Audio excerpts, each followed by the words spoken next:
Um segundo. Boa. Bom, boa noite, gente. Boa noite a todos que estão por aqui. Estamos aqui para a nossa 7ª aula do nosso curso de formação da APR. Estamos aqui para a 7ª aula com uma pessoa muito especial, uma das poucas, porque é raro, uma das poucas trabalhistas aqui de São Paulo, da minha terrinha, que é presidente, desculpa, do PDT, do Movimento Negro do PDT de São Paulo, e é vice-presidente do PDT de São Paulo, que é a Neudes Carvalho.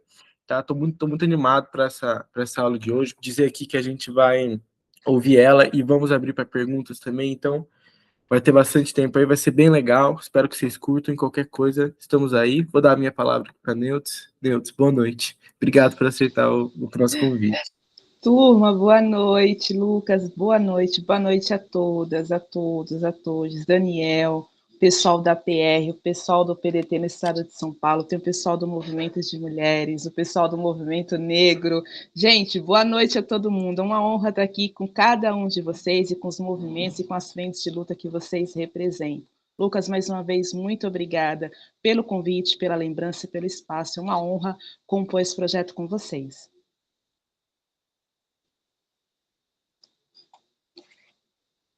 Bom, devo me apresentar? Já sigo, é isso? Pode mandar Legal, bala. tá ótimo. Gente, o Lucas já falou um pouquinho, eu sou a Neudes Carvalho, eu sou mãe da Isha, eu sou filha, eu sou irmã, eu sou uma mulher preta e periférica, eu sou militante e ativista política por raça, classe e gênero, direitos humanos para todos os humanos. Eu sou estudante, eu me coloco como pesquisadora sobre o futuro do trabalho, sempre pesando as questões de trabalho e renda em torno da pauta racial e o quanto a questão de trabalho e empregabilidade no Brasil é uma pauta, é uma questão cara, principalmente para os grupos minoritários, e claro, sempre fazendo recortes de raça e gênero, porque a gente entende, a gente percebe o quanto essas estatísticas corroboram para um maior desenvolvimento do nosso país-nação. Eu estudo Ciências do Trabalho pelo DIESE, também sou pesquisadora lá técnica pelo DIESE, eu sou vice-presidente do PDT de São Paulo, eu estou pré-candidata mais uma vez à vereança aqui pela capital de São Paulo. Gente, é isso.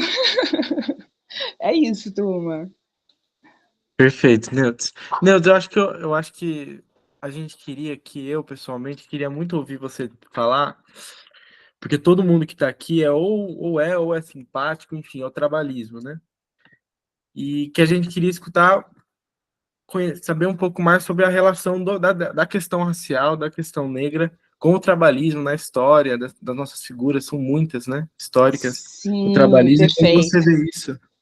Perfeito. Lucas, é muito importante, eu queria parabenizar vocês. Eu tenho aqui a Sandra, aqui de momento eu só vejo a Sandra, e eu queria colocar isso nessa primeira pauta, esse espaço que vocês abrem, Sandra, e a Sandra acompanha isso também, para esse debate em torno do trabalhismo sobre a pauta racial. Não distante, dentro do próprio PDT, a gente já ouviu treinamentos, a gente viu documentos impressos circularem sobre uma questão que nos é muito cara, que é, às vezes, as pessoas confundirem a questão do trabalhismo como se a responsabilidade que o trabalhismo sempre se pôs a falar sobre a questão da plenitude tivesse começado lá atrás com Getúlio.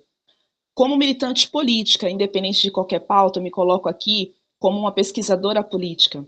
E é de fundamental importância esse espaço para a gente relembrar e deixar muito escurecido, Lucas, que nós precisamos celebrar, nós precisamos respeitar o legado getulista para o Brasil, para o país-nação, mas é muito importante e é muito caro para a população preta quando não se coloca a questão de que houveram tentativas de políticas higienistas no governo getulista e que o movimento negro organizado no Brasil não concorda com essa questão de que foi pautado junto com as outras problemáticas, com as outras questões sociais. Não foi. Né? Durante uma grande parte desse governo, houve a necessidade, houve questões que foram silenciadas pela história, de políticas, de ações sobre o conglomerado, sobre essa falsa questão de que se há essa harmonia social entre pessoas brancas e pessoas negras. Então, portanto, a questão racial seria ou secundária ou que não deveria existir, já que deveria haver, dentro desse governo, políticas sobre a questão do embranquecimento da população brasileira. Nós sabemos que existe esses registros históricos, nós sabemos que isso vem principalmente sobre toda a influência europeia, sobre toda a influência norte-americana, o imperialismo, o colonialismo, mas a história também é contada, principalmente precisa ser contada sobre as verdades. Então esse é um fato histórico muito triste da sociedade brasileira, que precisa sempre ser revisitado para que a gente evite esses erros. Então, pulando para o trabalhismo a partir de Leonel de Moura Brizola, hoje é uma data muito importante para todos nós. Eu quero saudar todos os peretistas, todos os trabalhistas, em saudade, em respeito e em lembrança a esse nome icônico, esse nome muito respeitável, que faz muita falta, principalmente para esses pontos, para esses assuntos tão caros para a nossa sociedade, que é o Brizola. E falar que a partir do trabalhismo pautado por Brizola, por Darcy Ribeiro, por Abdias do Nascimento, é que a gente pode falar que o trabalhismo, que é uma corrente política única do PDT, antigo PTB, hoje PDT, trabalhismo é pedetista, não é petista. E é muito importante a gente reforçar isso em todas as rodas que a gente tiver. Então, a partir de toda essa corrente vinda do Brizola, pessoal antigo PTB e PDT, é que a gente consegue tocar toda essa responsabilidade e todos os feitos do trabalhismo em torno das pautas raciais. É muito importante a gente falar, estou falando da questão de apagamentos, mas de fundamental importância a gente relembrar o quanto Brizola, mesmo pensando em questões totais na sociedade, às vezes não falando especificidades, mas Brizola, durante muito tempo, durante principalmente não só os pleitos, mas os mandatos, agarrou com todas as forças a pauta racial e se colocou à frente da pauta racial. Quando a gente pensa no trabalhismo, principalmente pensando em desenvolvimento da nação brasileira, o que vem mais forte para mim, pensando em questões econômicas, que é o que eu mais estudo, o quanto o trabalhismo fala diretamente com a população preta quando é contra a questão das privatizações. Para mim, a principal ação, a principal promessa, a principal mensagem de acolhimento, de verdade, de acolher direitos humanos, de acolher a população preta, é quando o PDT, em sua história, e aqui não falando de pessoas específicas, de mandatos específicos, pessoal, porque se a gente ficar só nas personificações, a gente exclui muita coisa. É falar o quanto o trabalhismo lutou pela população preta, pela população trabalhadora, sobretudo, quando tende a evitar as questões das privatizações. Esse é o primeiro ponto para mim, que é de fundamental importância, gente, porque é o seguinte: Lucas, Sandra, tem um pessoal aqui que é muito de militância desenvolvimentista, estrutural. Quando a gente pensa que mandatos, que legendas partidárias, que pessoas, que figuras políticas emblemáticas chamam para si direitos humanos, pautas como moradia, pautas das mulheres, pautas dos negros, sem pincelar que estruturalmente as privatizações acaba cada vez mais com acesso à população preta, a gente está errando muito. Então, eu acho que um dos maiores legados que o trabalhismo tem, eu vou enumerar, tá, gente, mas para mim o primeiro de todos é a questão de ser contra as privatizações. A gente entende que as privatizações mexem com toda a população, em totalidade. Mas nós sabemos que hegemonias é muito desrespeitoso, é muito desumano falar em hegemonias e não tratar especificidades. Para as pessoas não pretas, as privatizações, elas também trazem muitas dificuldades de acesso, mas para a população preta, também dentre a classe trabalhadora, as privatizações causam muito mais a questão da falta de mobilidade, a questão de desenvolvimento socioeconômico. Quando eu penso em trabalhismo, eu penso quando o Brizola convida pessoalmente, quando o Brizola não só convida, mas ele entende que o abraço a Abdias Nascimento para fundar o PDT, tendo o Abdias Nascimento ao lado dele na fundação do PDT, porque aquela representatividade falaria direto com a maior parte da população brasileira, eu entendo que a gente começa a pensar que nem todo mundo está colocando a sujeirinha, está jogando a sujeirinha para debaixo do tapete, está querendo passar um pano, está querendo dizer, não, está todo mundo junto, mas a gente não tem pessoas pretas aqui do nosso lado na liderança.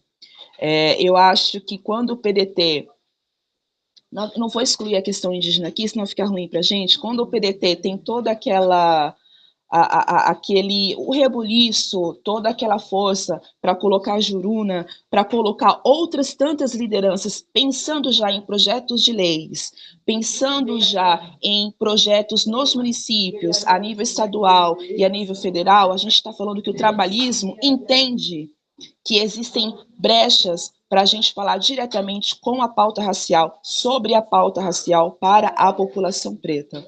Ao longo da última década, pesquisando não só as legendas partidárias, pesquisando os mandatos, pesquisando as figuras, porque infelizmente a política brasileira, ela não é só pensada e falada por os mandatos que os mandatos fazem, o que cada vereador faz para o seu município. Infelizmente, a política brasileira é muito pautada em quadros.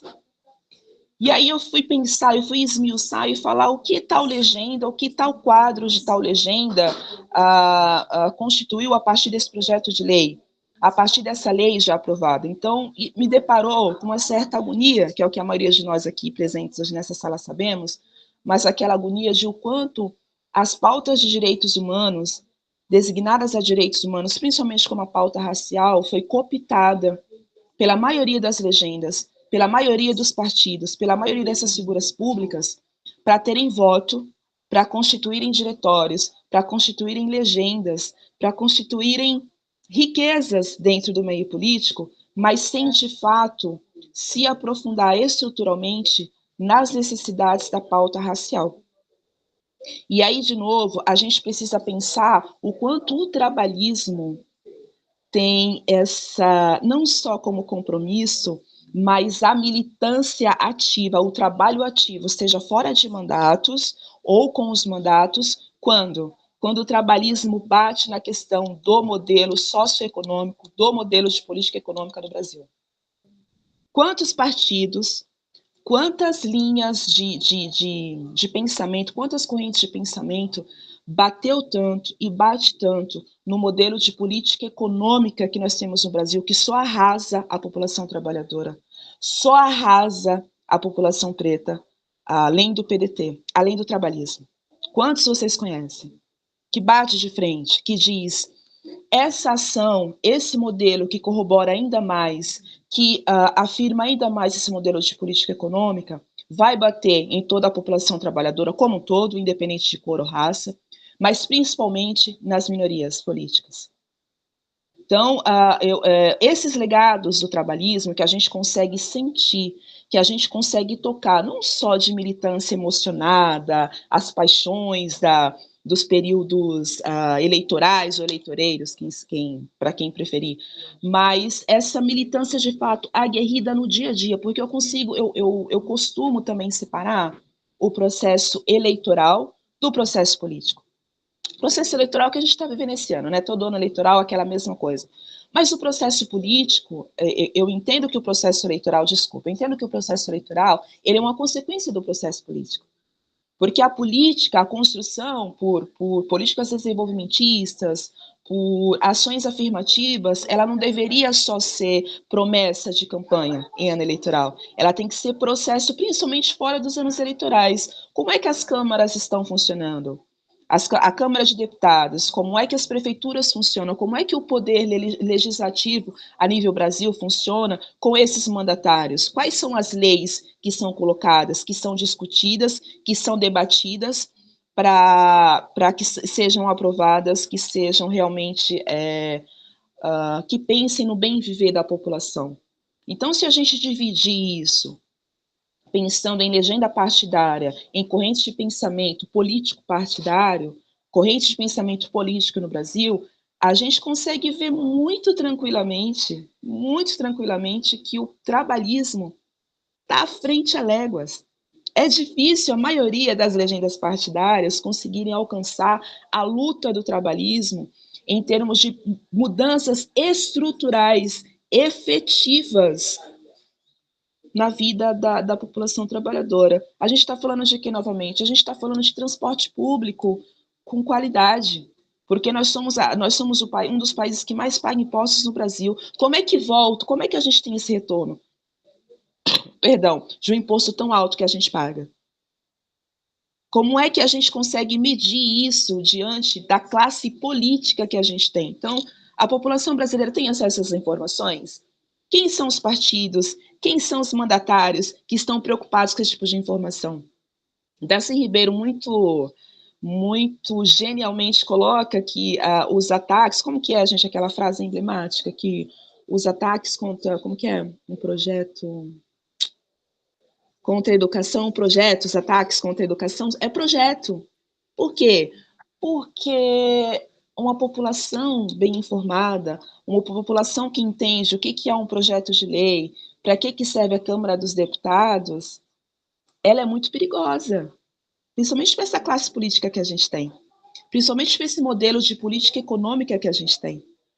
Então, quando a gente se coloca como partido da educação, que preza pela educação, quando a gente se coloca como partido, como a linha política, quando o trabalhismo se coloca como o partido que prezou pela construção do Ministério do Trabalho, da carteira de trabalho lá atrás, o que a gente está falando para os mercantilistas, né? Para o pessoal que quer mandar nesse país? A gente está falando que a gente está do lado da população trabalhadora. A gente está falando que direitos trabalhistas, que direitos sociais é o mínimo que o país-nação, que o Estado brasileiro deveria garantir para a população trabalhadora. Ai, gente, fiquei emocionada agora. Mas é porque também hoje é dia 20. Eu recebi tanto post sobre a questão do Brizola. Eu falei com a Juliana Brizola, que está com a questão de saúde, então eu estou meio... Lucas, quer dar uma quebrada? Quer chamar alguma coisa para me ajudar? Para, tudo bem. Mas é isso aí, ele até mandou a frase aí no chat. A crise na educação não é uma crise, é um projeto, né? É isso aí. Obrigada por abrir Gente, vamos aqui. pegar aqui a turma que tá. Na verdade, o Donário tá com a mão levantada. Acho que ele quer fazer alguma pergunta ou apontamento. Donário. Boa noite, tudo bem? Posso me colocar junto com a nossa vice-presidente aí do PDT de São Paulo? Muito bom a tua colocação, minha líder. Sabe que eu sou gaúcho, venho da descendência de nosso grande líder, Leonel Brizola. Estou junto com a nossa Juliana, como vários colegas, e fundamos o partido e estamos sempre trabalhando pelo melhor do partido. Mas como tu mesmo disse, minha querida, tu falou do tempo de Getúlio, de 1930, aí são coisas vagas também, que eu também não tenho conhecimento, que meu pai era deputado na época, e meu pai era o apoiador de João Goulart, enquanto o irmão do meu pai, estava junto com o Leonel de Moura Brizola. Mas desde que eu conheci o PDT, desde essa fundação, eu tinha apenas 11 anos, e o nosso próprio líder Brizola não conseguiu me segurar dentro do partido por nossas situações.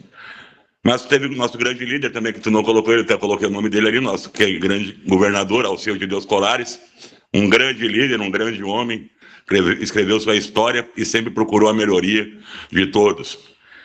Questão racial, a gente vai sempre lutar pela melhoria de todos, indígena, mulher, negros.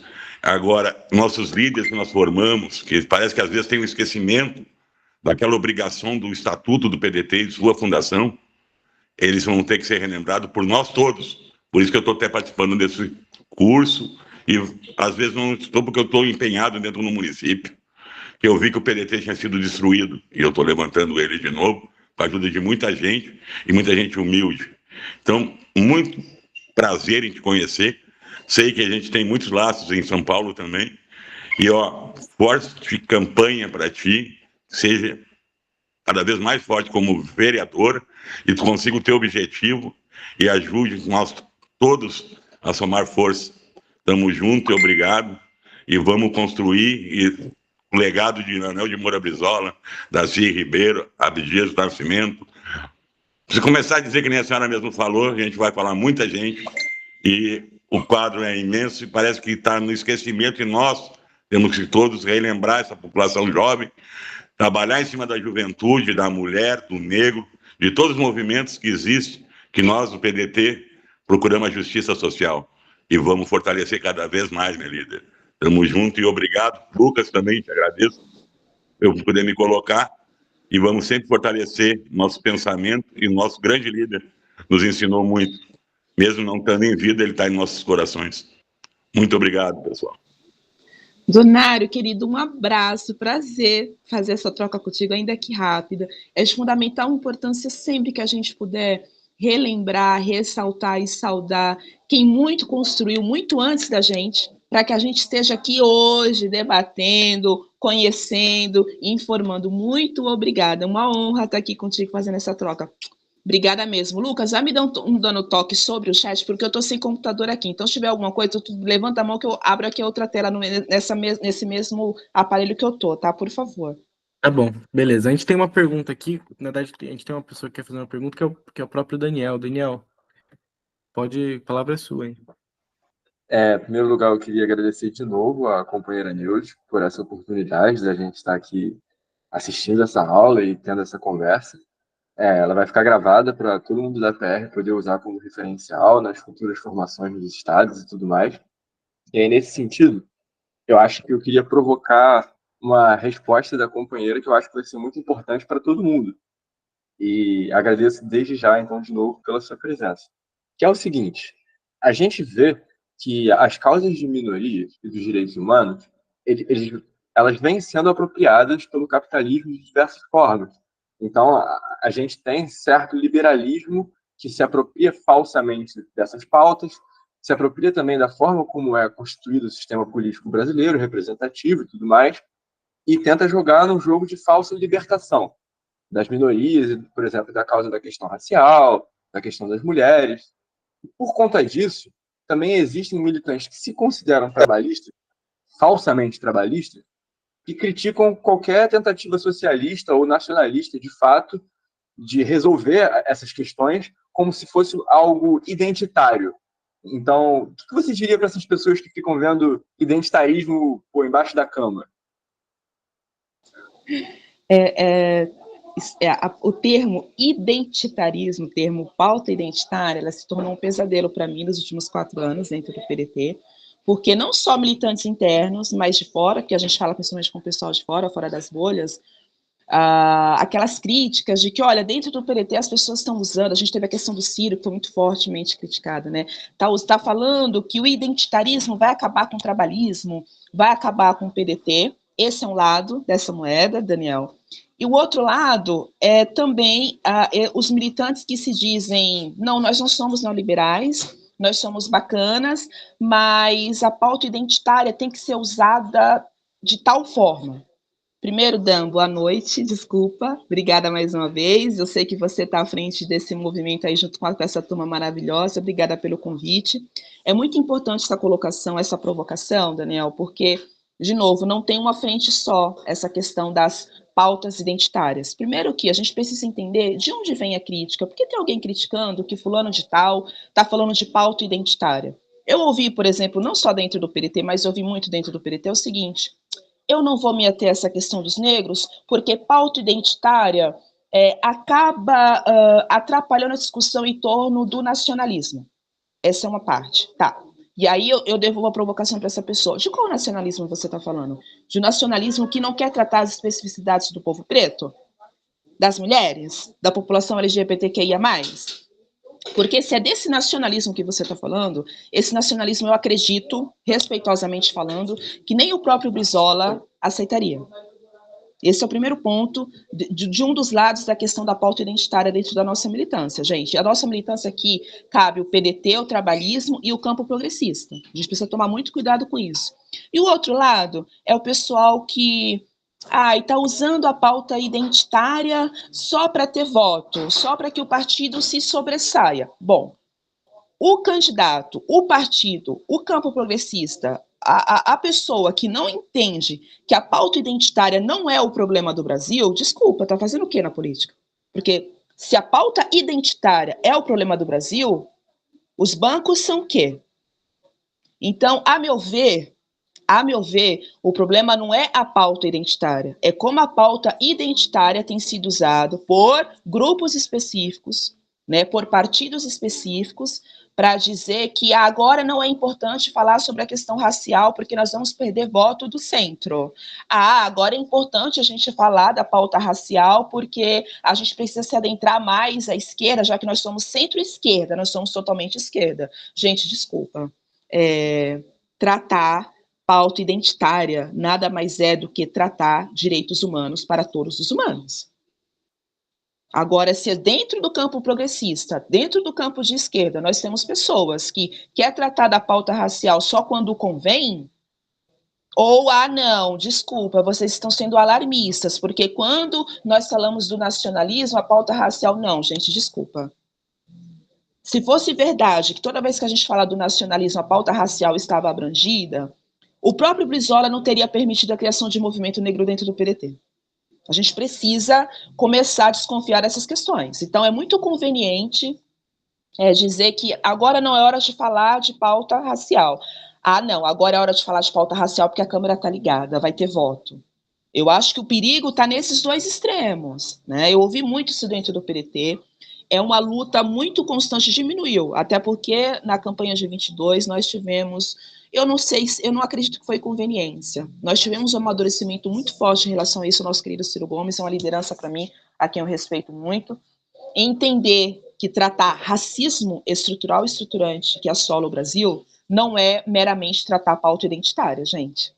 Eu acho que não existe nada mais identitário do que não reconhecer que a pauta racial é especificidade e precisa ser trabalhada com a maior seriedade possível, assim como todas as demais das minorias políticas, né? Porque também tem essa questão, minorias. Gente, nós não somos minorias. Nós somos minorias em representação política, mas nós somos a maioria da população brasileira. É de fundamental importância a gente sempre corrigir isso, porque senão aí a gente cai nesse identitarismo que às vezes eu também acho que enche o saco, que é, agora não. Por que agora não?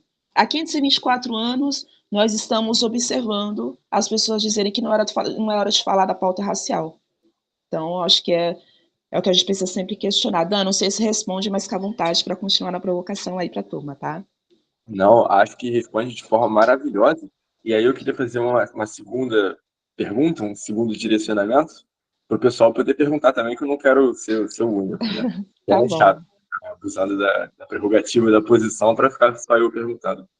Mas aí, você falou das privatizações, você acabou de ressaltar, né, que, por exemplo, os não brancos são a maioria da população, ou seja, não são uma minoria, são uma minoria política, no caso, por isso que a questão racial, inclusive, é muito importante. E eu queria perguntar se você, já que você pesquisa muito a questão do trabalho hoje e tudo mais, o quanto é importante a gente ter um projeto educacional, mas não só um projeto educacional público de larga escala, pensando no viés da questão racial, mas também a questão do emprego. Como é que a gente pode criar um mercado interno e um setor produtivo que seja capaz de garantir emprego para essas pessoas que esse projeto educacional supostamente libertaria? Perfeito, Dan. Perfeito. O que a gente tem constatado, principalmente trabalhando direto nos territórios, Dan, é que, inclusive, isso também é muito colocado ao longo das décadas pelo PDT, que a questão educacional, ela não pode ser tratada em separada da questão do trabalho, e vice-versa. Assim como quando a gente vai falar de raça, classe e gênero, falar de mercado de trabalho e falar de educação desde a primeira infância, é de fundamental importância a gente não separar. Quando a gente passa a falar do mercado de trabalho estruturalmente falando, é muito, muito importante a gente não separar a questão educacional. Porque, veja bem, quando a gente pensa em pleno emprego, quem é que tem acesso a pleno emprego no Brasil? Nós sabemos quem tem acesso a pleno emprego no Brasil? O que significa pleno emprego no Brasil? Pleno emprego no Brasil significa uma pessoa acima dos 14 anos que dá com idade para trabalhar, né, com registro na carteira, que cumpra uma determinada carga horária de acordo com aquele contrato, basilado pelo, no caso, o antigo Ministério do Trabalho, pela CLT, pelo que pede a consolidação das leis trabalhistas. Teoricamente, né, pela mídia golpista, neoliberal, isso seria um pleno emprego. Quantos milhões de pessoas vocês acham que tem o pleno emprego no Brasil? Bom, o desemprego tem raça e tem gênero.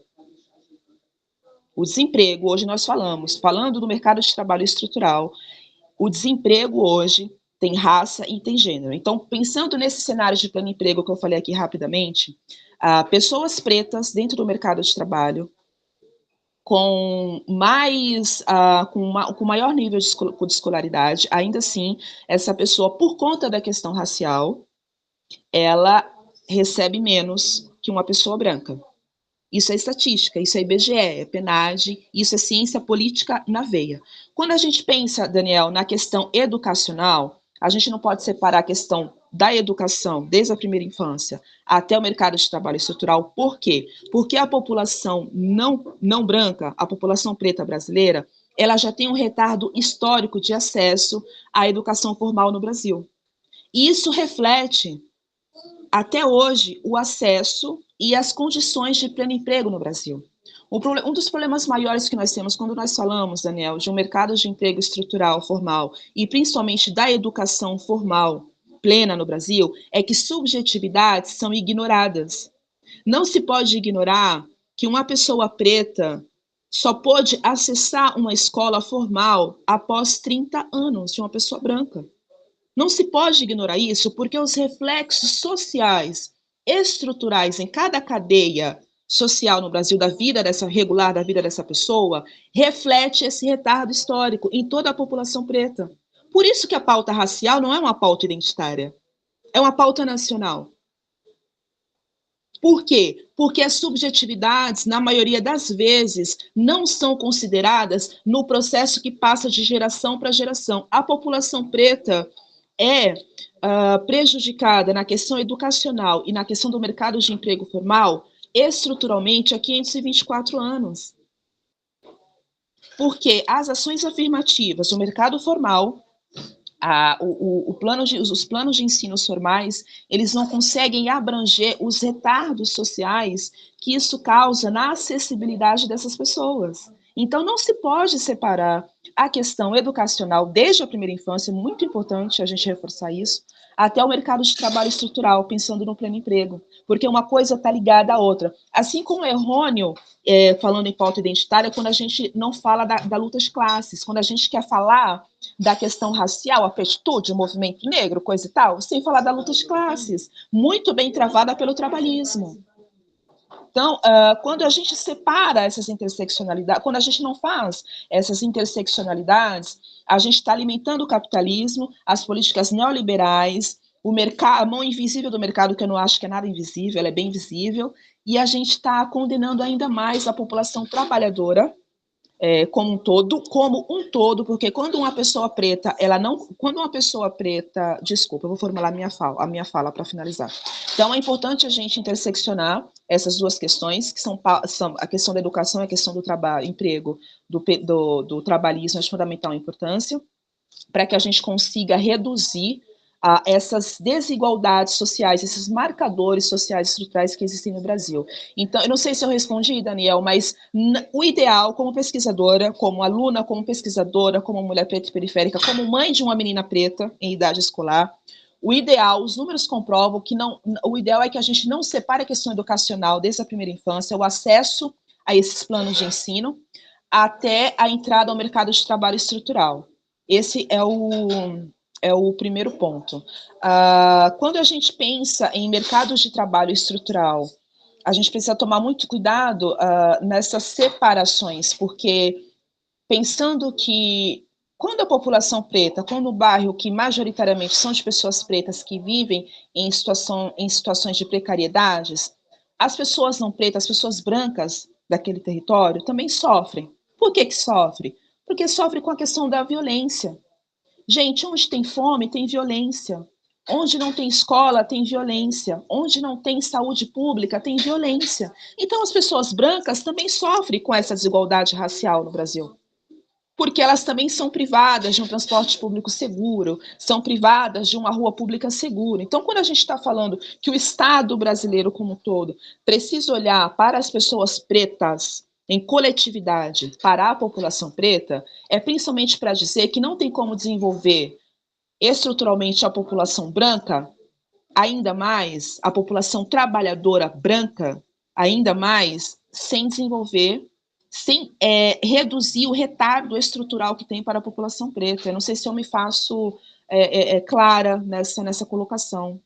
Tudo bem para vocês? Perfeitamente bem, camarada. Agradeço demais pelas respostas. Eu tinha um interesse que isso ficasse gravado para todo mundo poder reutilizar depois das informações, e eu acho que, na verdade, foi muito bom. E aí, talvez, se eu pudesse, a última provocação que eu faria, eu acho que tem outras pessoas na fila, mas eu faria mais uma última, perguntar como você enxerga, então, essa economia dos aplicativos, a inserção, né, do povo brasileiro, da classe trabalhadora brasileira, como, em termos de classe e raça, como é que isso afeta? Perfeito. O Daniel, ele é muito ligado aqui nas coisas, né? Porque essa é a minha pauta principal dentro do futuro do trabalho, que é o que eu pesquiso.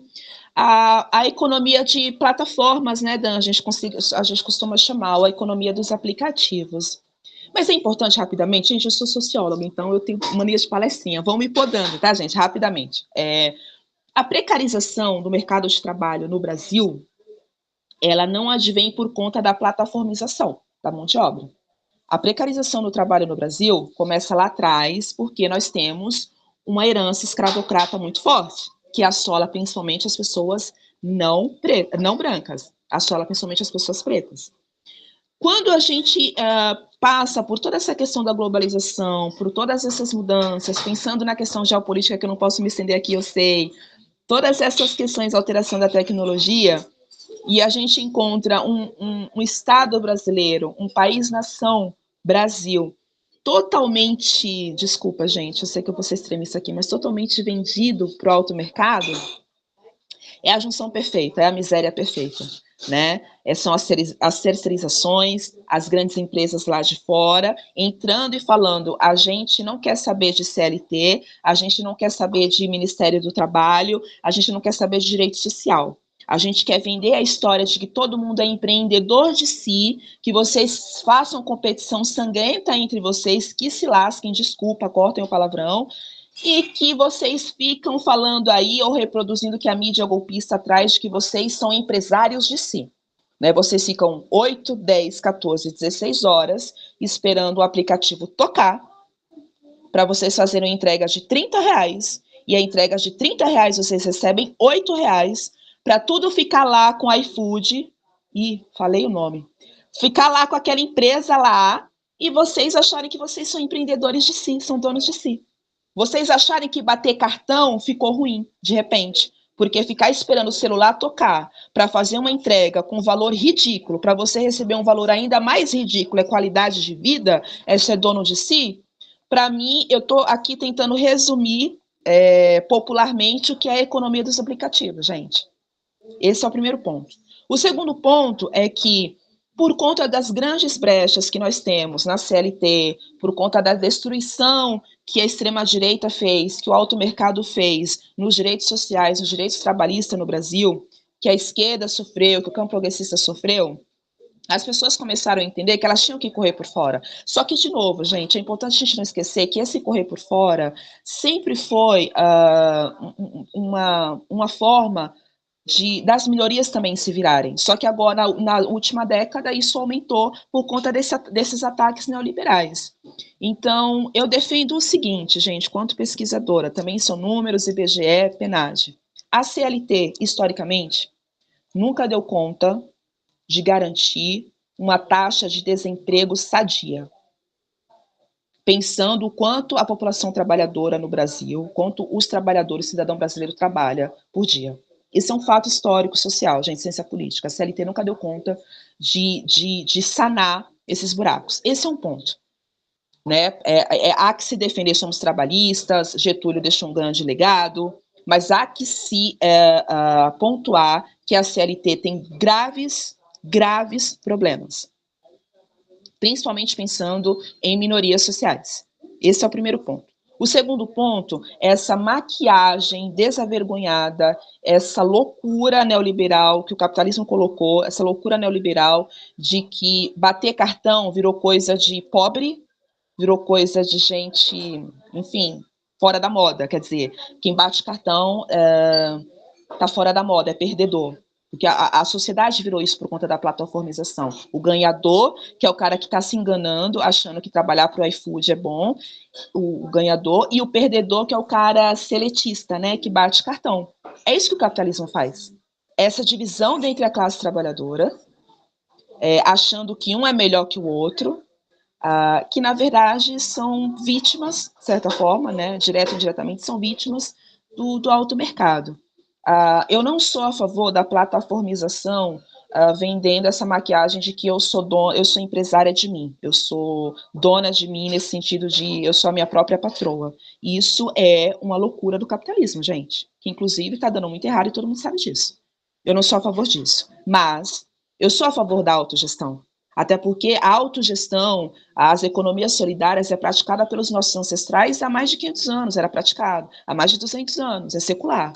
Agora, uma autogestão com o olhar do Estado, em parceria do Estado, né, andando junto, setor privado e Estado. Autogestão a partir de desenvolvimento socioeconômico territorial, respeitando o meio ambiente, respeitando a mão de obra, respeitando o intelecto do trabalhador, respeitando a nossa origem, a formação da classe trabalhadora brasileira.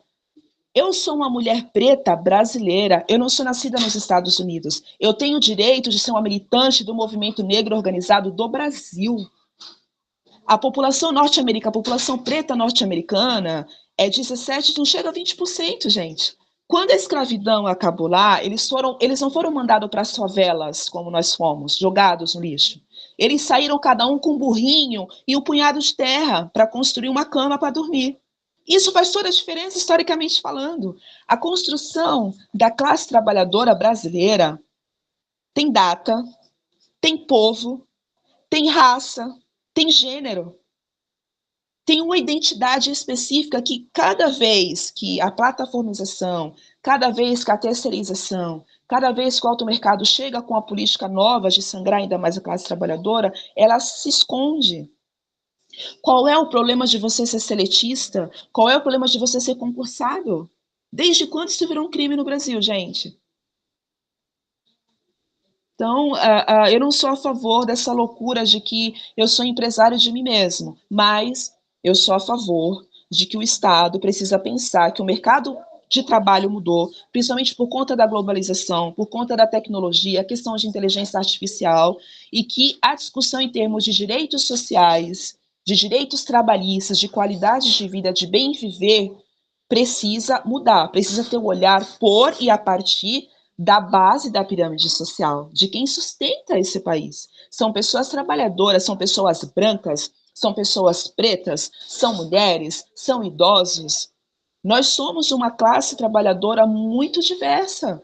Então, quando o Estado brasileiro não consegue entender isso, permitindo o avanço de outros países, de outras nações, de outras políticas econômicas, a gente cai nisso, nessa plataformização, nessa loucura. As pessoas pegando dinheiro emprestado com a agiota para comprar moto, para ser empresário de si mesmo. Como isso, gente?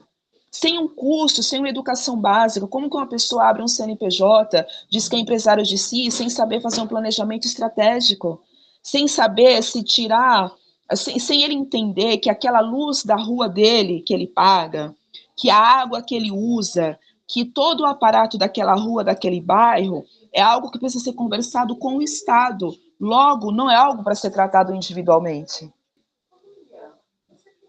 Tem que existir a parceria.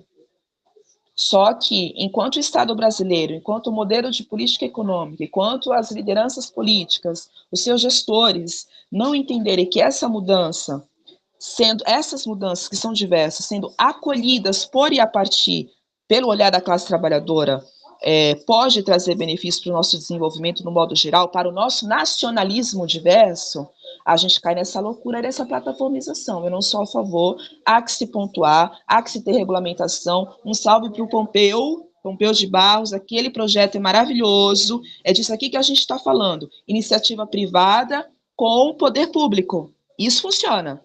Agora, essa loucura de um competir com o outro, de só porque o iFood, que não sei o quê, que o banco, que o Nubank, sem prestar atenção o quanto o ser humano está sendo usado só para o enriquecimento do capitalismo, aí fica difícil conversar.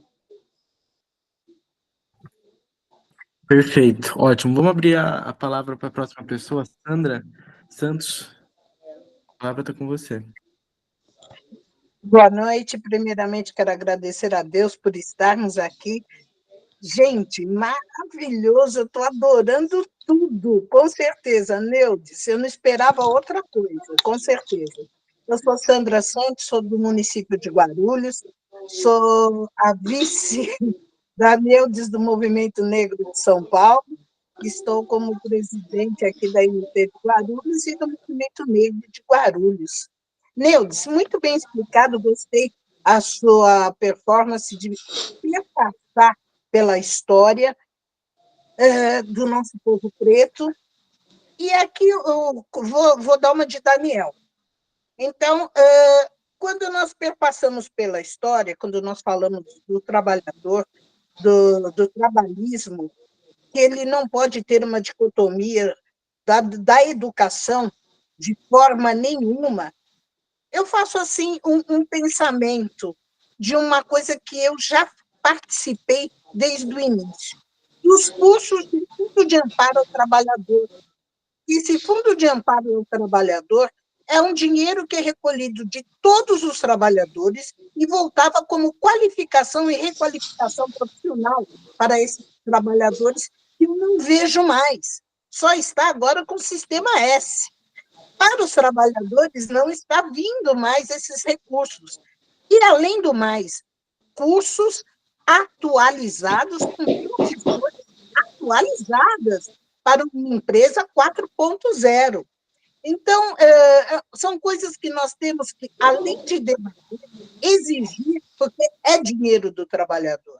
E quando nós falamos do nosso povo preto, a maioria, muitas vezes, são calados, a maioria está no chão de fábrica e não tem acesso a essa educação, porque quanto menos educação, é mais fácil de ser manipulado. É mais fácil de imbuir na cabeça de ser um empreendedor. Um empreendedor que, infelizmente, fala nós vai, nós fica, nós fumo, e que, infelizmente, não sabe agregar valores porque não tem conhecimento econômico para tal coisa. Então, ele mais perde do que ganha. Então, eu te falo aqui nas suas pesquisas, eu conclamo, vamos olhar um pouco mais e pedir para que esses recursos retornem para os trabalhadores, porque os nossos trabalhadores estão tendo lavagem cerebral para não ser mais CLT. Então, nós temos que realmente ir em busca desses conhecimentos para os trabalhadores, esteja ele na ativa ou não, mas que eles possam ter acesso à educação e ser pessoas como nós somos, que atuamos fortemente na economia. Se nós somos 55% da população brasileira, nós atuamos fortemente. E o consumismo é o que nos é trazido, mas não a educação para fazer um consumismo consciente. Então, eu agradeço aqui a minha oportunidade, eu estou adorando. Você falou, você é socióloga, eu sou educadora, eu sou advogada, não posso ficar falando muito, porque se deixar eu falo mesmo, mas eu acho de grande valia esse curso, ô Lucas, e muito bom, porque todo mundo que é do PDT tem que se apropriar da história do PDT, dos conhecimentos das pessoas que estão no PDT, e temos que trocar essas informações, ideias e conhecimentos com o Brasil todo, porque em cada lugarzinho, em cada estado, sempre tem alguém para nos oferecer e nos dar mais conhecimentos. Muito obrigada. Sandra, minha irmã, muito, muito obrigada. Eu aprendo muito com você desde sempre. A Sandra me recebeu no PDT, assim como o Gleides e tantas outras mulheres da MT. A Sandra é uma liderança em Guarulhos. A Sandra, se não me falha a memória, a Sandra é a primeira mulher negra a concorrer à majoritária pela cidade de Guarulhos, aqui em São Paulo. É uma honra, isso é legado pedetista, é legado trabalhista. Você é uma lenda viva e a gente te ama. Muito obrigada. Sandra, sobre a questão do Sistema S, eu encaminhei uma proposta para a Fundação Leonel Brizola sobre os cursos de economias solidárias, pensando nessa perspectiva por e a partir de coletividade, população trabalhadora como um todo, e a questão do imposto, é um tipo de imposto, a taxas sobre o Sistema S, voltada à questão do trabalhador, está colocada nesse curso. Isso foi levantado pelo cabeça, o presidente do sindicato lá de Guarulhos, você sabe, seu companheiro. É muito importante a gente ter essa informação, esse dado no nosso radar, porque a partir disso a gente consegue travar um diálogo qualificado com o trabalhador, com o chão de fábrica. Porque quando a gente fala de valor, Sandra, ele entende. E aí, como você falou, quando os empreendedores, como eles se chamam, eles têm a informação de o quanto isso custa, o quanto a educação, o investimento na educação pode dar esse retorno, eles entendem a importância da CLT, eles entendem a importância deles se estarem sindicalizados. Nós temos uma taxa sindical baixíssima, caiu, isso é muito importante. E a gente vai oferecer isso também lá no curso de Economias Solidárias, mas não vamos falar isso aqui agora para não tumultuar o curso dos meninos. Obrigada, Sandra. Perfeito, pessoal. Se mais alguém tiver alguma pergunta, levantem a mão aí, eu que vou fazer. Mas se alguém mais tiver aí para as próximas, pode levantar ou mandar no chat que a gente lê aqui.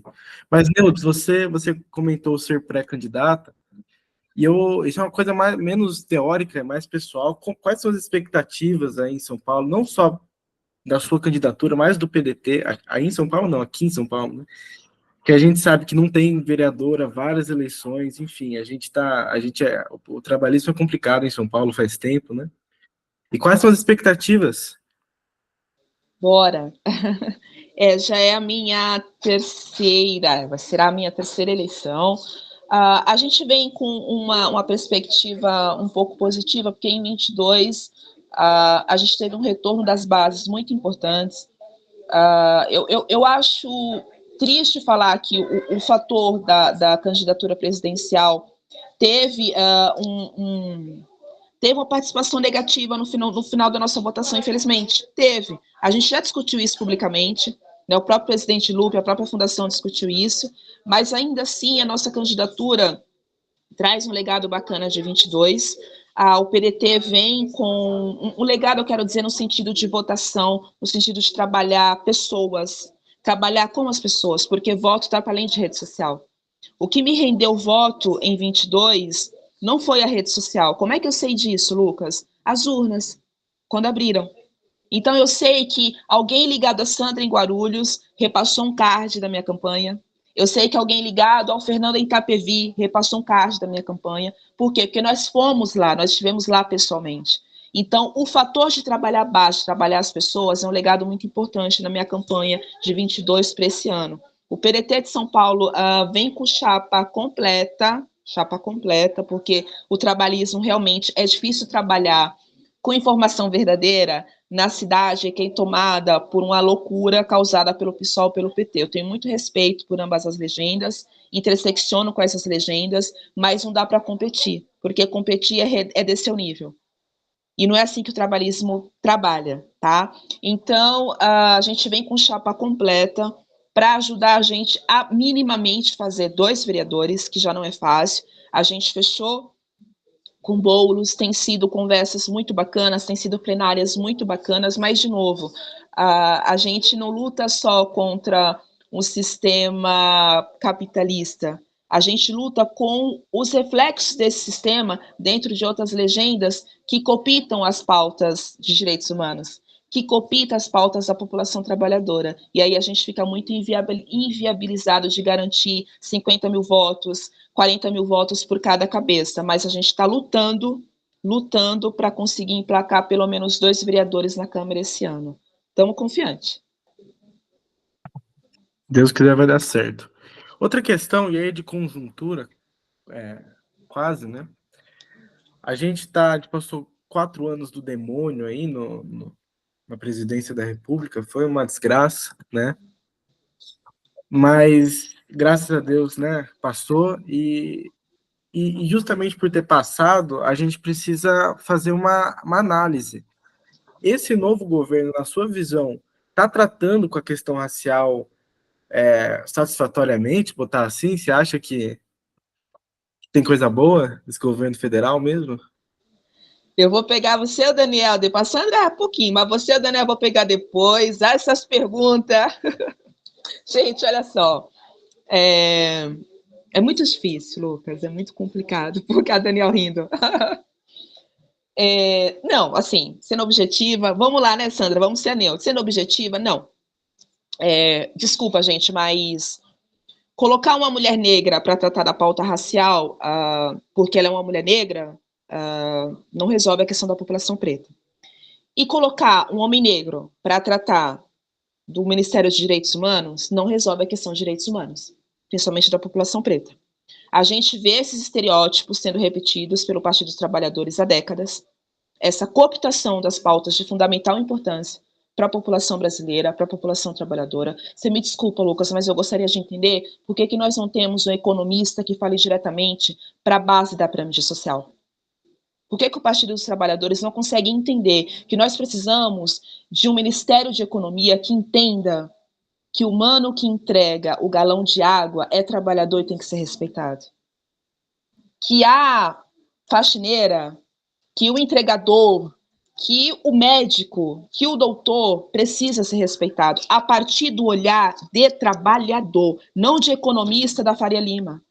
Então, me desculpa, um governo que coloca lá para remediar a representatividade, porque o que acontece, o que me incomoda no PT é a questão de só trabalhar a representatividade. Você me desculpa, gente, mas representatividade não resolve a questão da população preta, por exemplo. É de fundamental importância? É de fundamental importância. A disputa da presença negra nos espaços de poder, a Sandra sabe disso, como mulher preta como eu, e tantas outras mulheres pretas. Mas só a representatividade por representatividade não discute desenvolvimento socioeconômico, quando eu não estou tratando questões econômicas estruturais. Então, o PT repete, década após década, essa questão de vamos colocar um homem preto ali, uma mulher preta ali, votar por cortes em educação, ou deixar que permaneça corte em educações, votar ou permanecer corte na saúde, não discutir cortes essenciais na saúde, educação, e esse modelo de política econômica que só quer conversar com Paulo Guedes. A gente se livrou do Paulo Guedes e do Bolsonaro.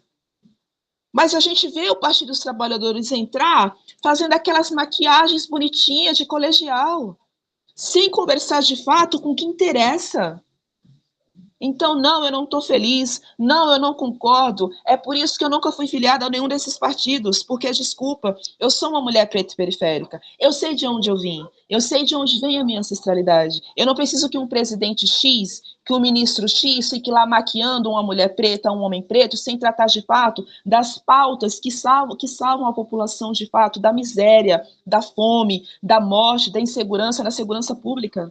Insegurança na segurança pública, desculpa. Quer dizer, a gente não tem nada disso. Então, o movimento negro, o movimento de mulheres, é foto aqui, é foto ali. Na hora de fechar os acordos, na hora de usar a caneta para mudar estruturalmente a vida desses grupos sociais, cadê o Partido dos Trabalhadores? Não tem política para isso. Não tem ação afirmativa para isso. É ficar maquiando as políticas públicas de sempre, assistencialistas. Política pública assistencialista é importante no Brasil? É importante. A cesta básica é importante, Lucas. Nós sabemos que a fome sempre foi um problema no Brasil. Agora eu quero saber o programa de emprego, o programa daquela renda universal, para que estruturalmente essa pessoa entenda que ele pode receber aquela verba, mas o trabalho estruturado também é bacana. A educação estruturada também é bacana. Representatividade por representatividade já não nos convence mais. Não, eu não sou a favor do que se faz, do que se é feito pelo Partido dos Trabalhadores. Perfeito, perfeito. Gente, se mais ninguém tiver uma pergunta, alguém tem alguma pergunta? Senão a gente começa a partir para a finalização.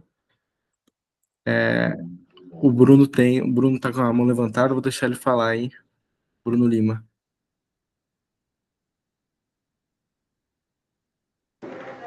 Boa noite, gente. Só parabenizar a PR aí pela excelente formação, né? Enfim, eu estou ainda numa reunião aqui com os companheiros aqui em Recife, mas agradecer que Neudes é uma referência no debate, né? E deixar um grande beijo, um grande abraço aí para ela, pessoa da melhor qualidade. E, enfim, tamo junto e que a PR está de portas abertas para Neudes, né, e para todo o movimento negro, né, porque, enfim, faz parte da nossa consciência, da nossa defesa, né, do nosso nacionalismo popular. Não é isso? Um abraço. Bru, um beijo. Eu amo você. Muito obrigada pelo carinho de sempre, pelos aprendizados. Você é incrível. Muito obrigada. A PR só ganha com você, o PDT e o trabalhismo. Um beijo. Gente, vamos seguir aqui. Tem duas pessoas com a mão levantada. Santiago, pode falar. Tá ouvindo que eu tô na minha Vamos voz? ouvir. Tá ótimo. Bem, é sobre a questão dos trabalhadores de aplicativo. Eu não sei se os trabalhadores de aplicativo eles têm a percepção de sentir empreendedores, pelo que eu conheço. Por que eu estou falando isso? É porque esses trabalhadores eles devem ser chamados para uma discussão mais ampla, pelo que eu pude perceber em várias discussões na TV Câmara, eles comentando. Porque as conjunturas são, hoje envolvidas são complexas. Por exemplo, a informatização, né? Automatizou muito processo administrativo e operacionais, reduzindo a necessidade de trabalhadores em várias funções tradicionais. O crescimento das vendas online substituiu muitas lojas físicas, resultando em menos emprego no varejo tradicional. A automação industrial e a robotização têm substituído muitos trabalhadores na linha de produção. E com a redução de vagas no setor privado, devido à automatização, mais pessoas buscam os concursos públicos que estão acirrados. Agora mesmo, aqui em Maricá, a gente teve um concurso de magistério, mais de 100 mil pessoas participando. Além disso, eu vejo também muitos trabalhadores que já são CLT, funcionários públicos e aposentados trabalhando em aplicativos para completar a renda em suas horas vagas, né? E, ademais, muitos trabalhadores têm optado, isso eu já vi, pela modalidade do trabalho, por ser mais flexíveis e autônomas. Eu estou falando porque eu converso com as pessoas. E essa escolha é frequentemente motivada por questões de assédio moral. Então, por exemplo, é igual a diarista, isso que foi me colocado pela pessoa. Por exemplo, tem uma pessoa que prefere trabalhar diarista para evitar a exposição prolongada a um ambiente de trabalho tóxico e desfrutar de uma maior autonomia na escolha de seus clientes, distribuindo seu tempo e energia de forma mais equilibrada. E aí vem aquela mulher que às vezes vai levar o filho na escola, aí às vezes ela não pode ir, e ela utiliza esse aplicativo como motorista, por exemplo, ela trabalha e depois pega o filho, não precisa pedir ao patrão e tudo mais. Portanto, isso não estou justificando nada, mas, portanto, é crucial que esses trabalhadores sejam chamados a participar das discussões, pelo que eu vejo, eles não são chamados. Eu vejo um monte de gente, ou seja, todo mundo fala direito de fala, tem direito de fala, eu quero meu direito de fala, mas em relação a esses trabalhadores, a gente tem que olhar por esse lado também. Como é que eles sentem? Então, não é questão de ser, vamos dizer, pensar, que eles pensam que são empreendedores, não é nada disso. É pelas condições que estão sendo postas. Se a esquerda não pensar dessa forma, eles vão jogar esse pessoal lá para a direita. Olha o que eu estou falando. Né? Se não tiver essa...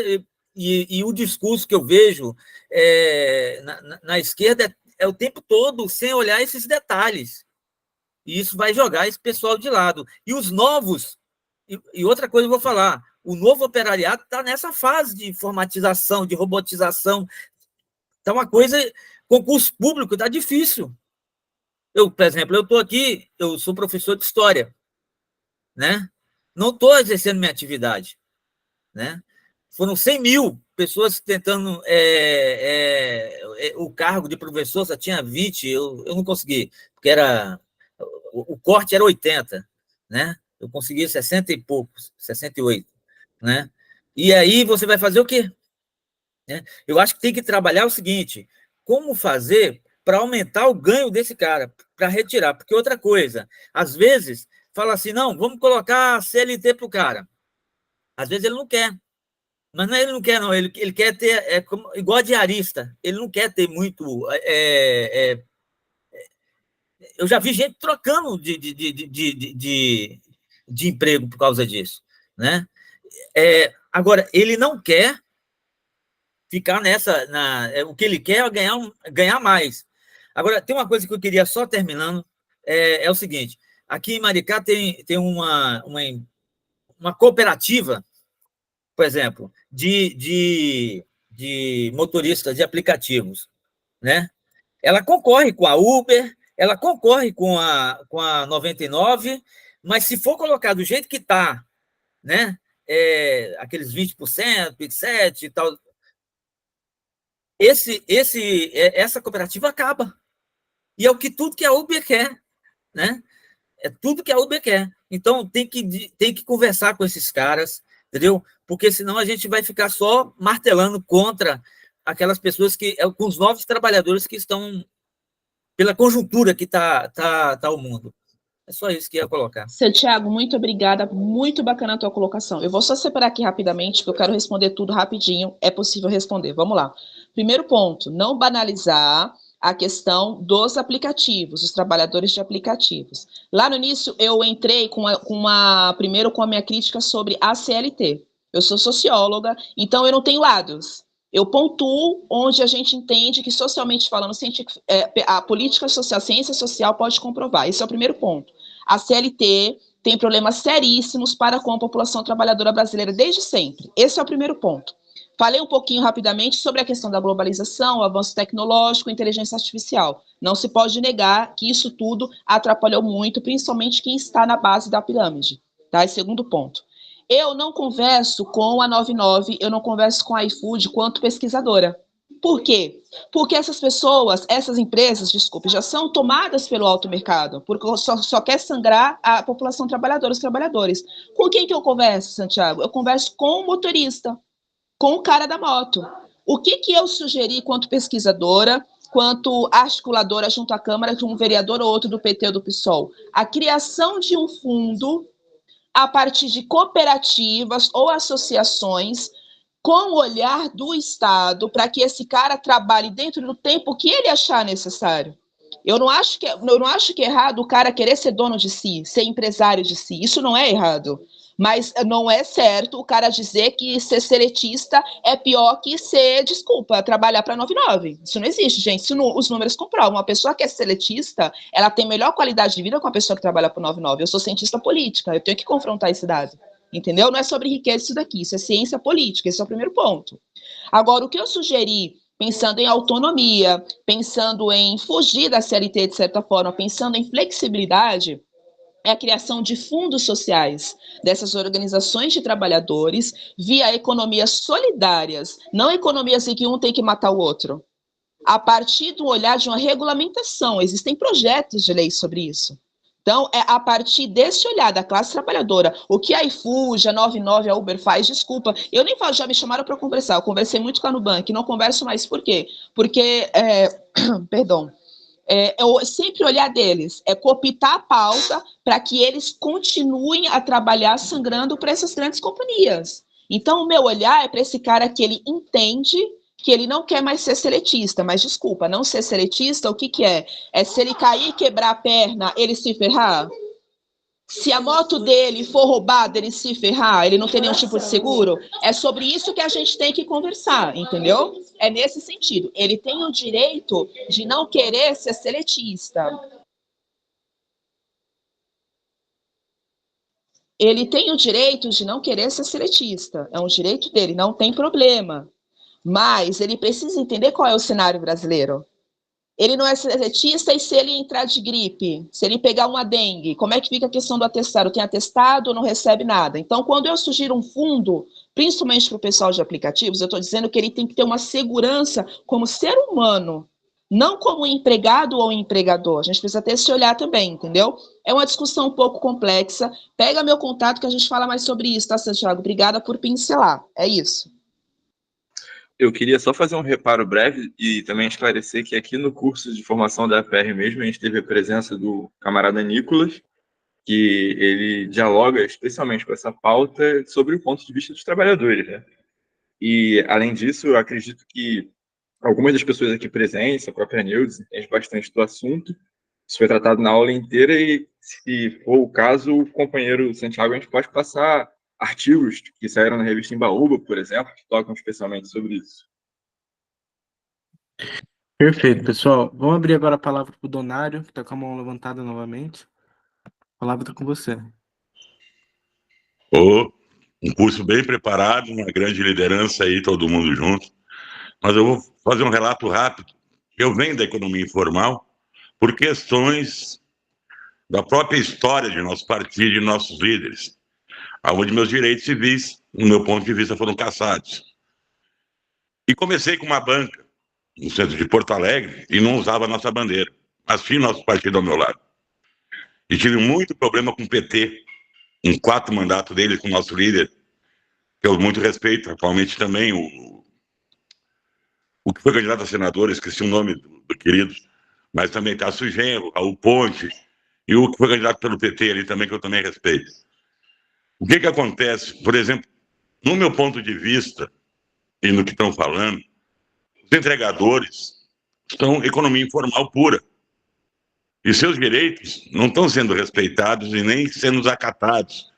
Nós temos que dar uma prioridade em cobrar dessa nova comunicação, nessa informática, a obrigação com o país, para poder nós termos os nossos direitos restabelecidos, né? E tu, minha grande líder, tu vai ser uma ótima pré-candidata, vamos fortalecer cada vez mais isso, tem um pessoal muito bom aí. Eu trabalho atualmente em cima da base local, ponto a ponto, e tendo ainda diversidades, mas também temos nosso deputado federal, Pompeu, apoiando, nosso presidente Romildo, nossa Juliana, tudo apoiando. E quanto mais nós, pedetistas, de todos que buscamos esse curso, sabemos que temos que chegar na base ali e ir no voto direto e ser participativo e mostrar toda essa ideologia que existem, vai ser muito importante. Nós temos uma vereadora em São Paulo, e tu é uma grande líder, pelo que eu estou vendo, a dona Sandra, a advogada ali também, o Lucas, eu já vários trabalhos tenho visto, e está sendo uma grande aula, tem muitos mestres aí, muitas pessoas dedicadas ao trabalhismo e à justiça social. Muito bom ter participado e foi uma grande aula. Obrigado a todos. Uma honra, Donário, de verdade. Me passa seu contato depois, viu? Muito obrigada pelo carinho. Obrigada mesmo, eu já vi que eu vou aprender muito com essa turma do Sul. Pessoal, se mais ninguém tiver uma pergunta, a gente passa para finalização. Foi uma aula muito produtiva. Hoje foi muito bom, tá? Quero dizer aqui para todo mundo que está aqui que a gente está repostando todas as aulas do nosso curso, todos os encontros no nosso canal do YouTube, e a gente está compartilhando lá no grupo do curso. Imagino que todos aqui estejam. Para quem quiser ver as antigas ou as próximas que estão por vir aí, muita coisa, muita gente boa, muita coisa boa, tá?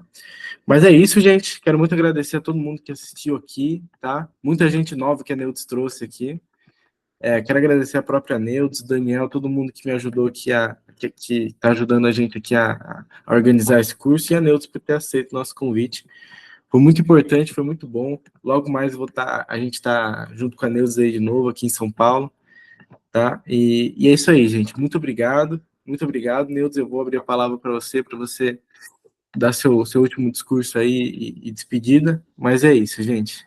Gente, obrigada. Minha voz já tá horrível. Eu falei pro Lucas, Daniel teve em São Paulo, não consegui encontrar com o Daniel. Péssima, horrível, tava péssima de gripe e dengue tudo junto. Enfim, eu quero agradecer a escuta de vocês, a troca, a companhia, porque a gente aprende, né? E eu acho que o nosso lugar, quanto futuras lideranças, quanto futuros agentes políticos, como formadores, né? Lugar de escuta, principalmente, de entender que o ponto de vista do outro não é motivo de briga. E isso é dentro da nossa legenda, é fora da nossa legenda. Até porque a nossa legenda não precisa brigar com nenhuma outra sobre legado histórico de formação e de benfeitorias estruturais pela população brasileira. O nosso lugar é de informar e de formar de fato emancipação cultural, emancipação educacional para a população trabalhadora, sobretudo a nossa juventude. Foi uma honra, muito obrigada. Contem comigo, pessoal de São Paulo, pessoal fora de São Paulo, vamos lutar nesse pleito e em todos os outros pleitos, porque não começa e não termina em ano eleitoral. Nós vivemos de ciclos, de rodas, de giras. Então, a gente entende que essa gira, a gente mais do que nunca precisa sair vencedores em cada município, quanto a gente puder, tá bom? Muito obrigada, Lucas, Daniel, todo o pessoal da APR, o trabalho de vocês está demais. Me chamem, contem comigo, pessoal do Sul, de São Paulo, do Rio, o pessoal de Minas, muito obrigada, é uma honra. Beijo. Pessoal, antes de todo mundo sair aqui, vamos tirar uma foto para gente postar nas nossas redes.